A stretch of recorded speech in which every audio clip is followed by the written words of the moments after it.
Bem-vindo a mais um Entre Amigos, um lugar onde você e eu podemos aprender juntos sobre o amor de Deus. E essa semana eu tô aqui com o Pitu, vocês já Olá, conhecem, amigos. e nós vamos conversar um pouco sobre educação em artes e ciências. E esse tema foi bem interessante. A gente observa que nós estamos vivendo num mundo que já foi mais simples, mas hoje o conhecimento e o avanço das tecnologias e das ciências, ela exige que nós tenhamos respostas mais bem preparadas para dar às pessoas. E a Bíblia diz que nós devemos estar preparados para dar as respostas e as razões da nossa fé. Nos anos de antigamente, as pessoas podiam dar respostas mais simples e elas eram aceitas, elas não eram questionadas. Mas hoje nós precisamos ser relevante, porque nós precisamos lidar com o ceticismo, com o agnosticismo, com o ateísmo. Então, nós precisamos ter respostas que sejam relevantes e prontas e preparadas para alcançar todos os públicos. Então, é sobre isso que a gente vai falar aqui hoje. E para começar a nossa discussão, nós gostaríamos de trazer aqui a frase de autoria de Ellen White, que é uma escritora cristã, que diz assim, que a verdadeira educação desenvolve pensadores e não meros refletores de outros pensamentos humanos. E Pitu, para a gente começar a nossa discussão aqui, eu queria que você me dissesse o que você entende quando a lição nos diz que a educação cristã é uma educação salvífica e redentiva. Então, muito bom o texto que você leu, né? A educação cristã, ela tem por objetivo de nos ensinar. E ensinar o que é tão grande, né? O ramo e a ramificação do que a Bíblia nos ensina é imenso. Então, parte do estudo que a gente está comentando aqui, né? Então, foi dividido cada semana um. E hoje a gente está comentando como que essa educação, como que a gente pode ver um estudo cristão, comparar ele para a nossa salvação. Porque se você lê a Bíblia e acredita na Bíblia, a Bíblia é 100% reflexo do caráter de Deus.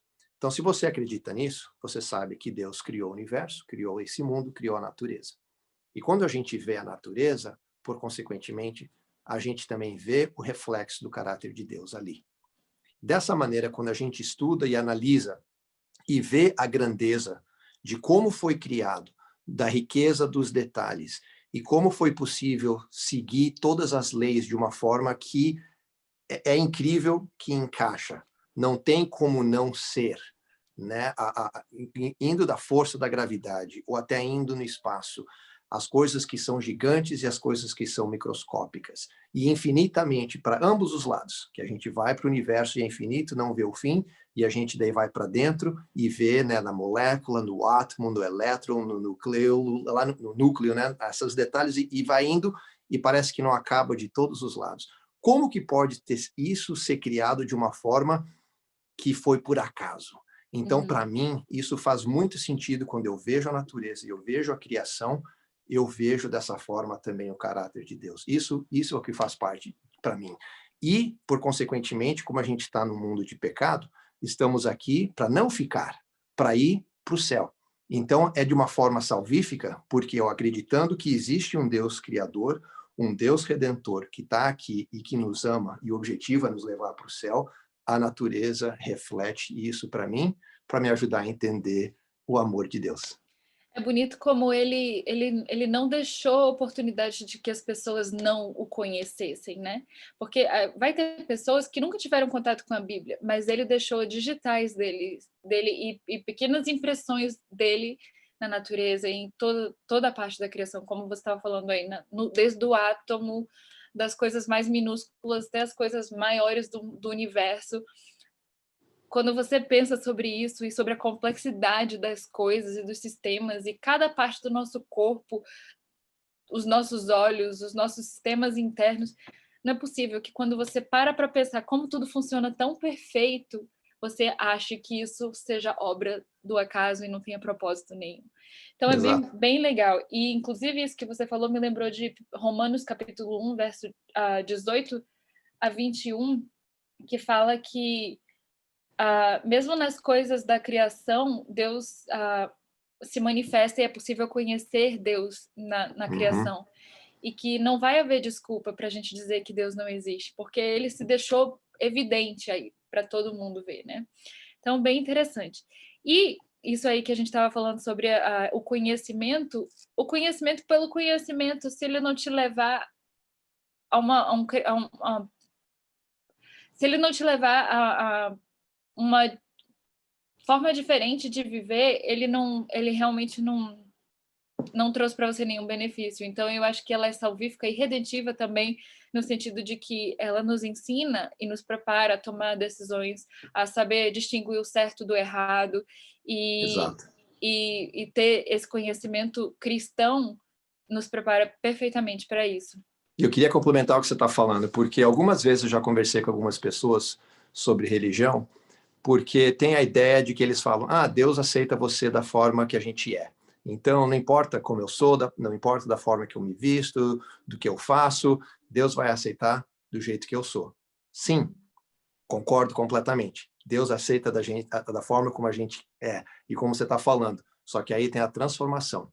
E aí o que eu desafio a essas pessoas que eu converso com eles, daí eu falo o seguinte: sim, a partir do momento que Deus te aceita, se Ele te transformar, tem que haver mudança. Se não houver mudança, então não teve aquela comunhão com Deus como a gente está esperado. Então a sua forma pode ser a forma de talvez de se vestir, a forma de você andar, as coisas que você vai ver, as influências que você vai ter aqui no mundo ou com seus amigos ou ao redor, né? Se não mudar, não teve aquela comunhão. Então, Deus tem o poder transformador em você e as pessoas têm que ver que você foi mudado e transformado. Verdade. Tá aí uma boa resposta para dizer como que essa educação pode ser salvífica e redentiva, né? E Pitu, a gente também falou um pouco sobre, sobre ciência e artes nessa lição dessa semana. E por que você acha que esses dois aspectos são importantes na educação e também no aspecto cristão? Então, a arte é bem interessante. E na outra semana eu comentei, não sei se foi na semana passada ou já umas 2 ou 3 semanas, que eu participei do grupo aí no Brasil chamado Metal e Companhia. Então, para mim, ser músico, tocar um instrumento é uma forma de arte. E essa parte da educação com arte, para mim, é muito importante, porque você pode usar o seu talento, talvez que você não sabe que vai ser um talento que pode tocar na vida de outras pessoas, e está tocando. Então, o exemplo que eu falei era que a gente tocava música instrumental. A gente não cantava e não falava da mensagem, não usava da mensagem falada ou cantada. Não tinha letra. Então, para nós, a nossa arte seria como a gente conversava com as pessoas antes e depois do programa e como a gente se comportava lá na frente, porque as pessoas daí não estavam vendo a letra, estavam vendo nós. Então, eu tinha que representar o que eu dizia que estava sendo, ou dizendo ser, né, um cristão, e conforme as músicas que a gente estava apresentando, para mim era isso, né? Eu tinha que ser esse reflexo. Então, a arte junto com a educação, para mim, vão muito junto, porque a arte dessa forma pode ser numa pintura, pode ser numa música, pode ser uma pessoa cantando. Então, tem várias formas de a gente expressar o dom que Deus deu para nós, né, na educação, e usar isso para educar as pessoas e ensinar sobre o amor de Deus. Sim, com certeza. E também pelo lado da ciência, Uhum. a ciência ensinou para a gente como testar as coisas antes da gente acreditar cegamente, né? Você tem que ter uma hipótese, uma ideia que precisa ser testada para você decidir se você acredita nela ou não. Então, a ciência nos ajudou a entender muitas coisas que hoje fazem a vida muito mais prática, tornaram fez avanços na medicina, fez tecnologias que hoje tornam a nossa vida mais fácil. Então, existe muito benefício na ciência. A ciência, eu acho que ela falha, no entanto, no sentido de que ela não pode provar, ela nega qualquer coisa que não tenha uma explicação racional ou que não seja testável. E quando a gente fala de Deus, a gente fala de uma coisa que é completamente sobrenatural. E a ciência, ela nega qualquer coisa da criação, porque por trás da criação existe a ideia de que existe um ser sobrenatural. Então, tanto a ciência como a arte, elas são belas, elas têm um propósito muito bonito, mas nem sempre foram usadas da melhor maneira. Sempre, como tudo que Deus faz, o inimigo tenta distorcer, né? Então, tanto a arte, pessoas que usaram a arte para zombar de Deus, para desafiar Deus, quanto a ciência que tenta de diversas maneiras provar que não existe Deus. Então, são coisas bonitas criadas por Deus, que ele nos dá a oportunidade de sermos criativos também, segundo a imagem e semelhança que fomos feitos dele, mas que nem sempre são usadas para o bem, né? Sim, exatamente, porque o Deus é o Deus do belo. Se hoje a gente já aprecia a natureza e acha fantástica, eu gosto de ir fazer minhas caminhadas e explorar a natureza, as montanhas, e cada lugar é mais lindo que o outro. Então imagina antes do pecado, como não deveria ser no Jardim do Éden essa beleza, né? E como você estava falando, o mundo científico também é fantástico, porque com as teorias eu fico imaginando, né? Einstein, ou o inglês lá que faleceu recentemente, esqueci o nome dele, o Stephen Hawking, como eles têm uma mente brilhante para tentar explicar as coisas, mas sem Deus. E, às vezes, acaba forçando um pouco. Mas, de certa forma, até entendo as pessoas que podem não acreditar em Deus, que, para eles, acreditar num ser sobrenatural, que criou, que a gente não vê, mas é presente, onipresente, e que não tem passado e futuro e está aqui, realmente não faz sentido. Principalmente o 3 em 1. Como é que pode isso daí? A nossa mente não está capacitada a entender essa magnitude como isso pode acontecer. Então faz sentido para eles, né? Mas da mesma forma como para mim, pela fé, acredito, como eu falei, que a Bíblia é a 100% reflexo do caráter de Deus e que Deus é o criador do universo e fez tudo e o pecado veio para tentar destruir. Para eles também, eles têm que ter fé que viemos de umas moléculas e teve uma reação e foi por acaso e processo de seleção e acabamos sendo o que somos hoje, perfeitos, completos, com raciocínio. Então, os dois lados, entendo, tem que ter fé. Mas para Tem que mim, ter fé. exato, mas para mim essa parte onde que tem um Deus criador que botou as leis e as regras da ciência e da natureza e que é perfeito, faz sentido para minha vida e para mim mostra o caráter de Deus. E sabe que é interessante? Muitos grandes cientistas, dentre eles cristãos e ateístas, eles reconhecem que eles sabem muito pouco.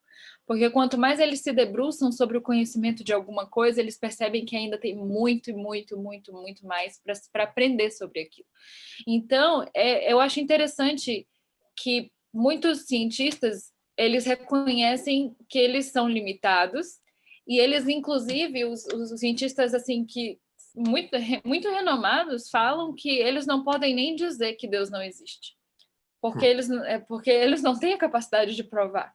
E eu acho isso muito interessante, o reconhecer que você não sabe tudo, que nem todas as respostas você tem. Porque a gente pode ver que houveram erros mesmo na ciência, Exato. né? Onde por quase 2000 anos se acreditou que a Terra estava no centro do universo. Exato. Ou, como a gente estava falando, você estava falando da teoria de que tudo aconteceu do nada, de uma explosão, que é apenas uma teoria e não tem como provar. Então, é muito interessante também o fato de que alguns desses cientistas têm a sensibilidade e a humildade de dizer que eles não podem ter essa resposta. E é essa brecha que Deus quer usar, né? Que é para alcançar também essas pessoas. E eu acho que a gente pode terminar falando um pouquinho sobre como combinar a ciência e a arte na educação para levar essa mensagem para outras pessoas.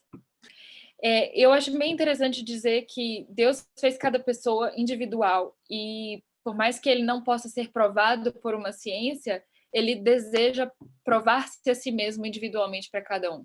De repente, a pessoa tem um lado um pouco mais lógico, um pouco mais objetivo, ou um pouco mais artístico, mais sensível. Deus deseja se manifestar para você individualmente. Então, o meu desafio para você é que você faça prova de Deus e que Deus possa se revelar na sua vida de uma maneira muito específica para você. Exatamente, porque cabe a nós buscar a verdade, fazer, né, com oração e com humildade, com o coração aberto, para que o Espírito Santo nos toque, para que a gente possa entender o que a Bíblia nos diz. Então, é isso que a educação cristã, como ela nos ajuda a entender isso, porque não é só ir na igreja e pregar e falar sobre o advento e tudo mais, o amor de Deus, né? Porque são tantos assuntos que temos que entender para nos ajudar a entender sobre o amor de Deus. Então, oremos. Nosso Pai, muito obrigado por mais um estudo dessa lição. Muito obrigado por nos dar esse privilégio de estudar a Tua Palavra e entender mais sobre o Teu amor. Esteja com cada um de nós, esteja com cada um dos ouvintes, que essa mensagem possa tocar o seu coração e que possa trazer também a vontade de estudar e entender mais sobre o Teu amor. É o que eu te peço e agradeço, em nome de Jesus. Amém. Amém. Amigo, se você gostou desse vídeo, curta, compartilhe com seus amigos, ou se você tiver alguma pergunta, deixe nos comentários aí abaixo e a gente vai entrar em contato com você. Muito obrigado e até a próxima semana. Tchau. Tchau.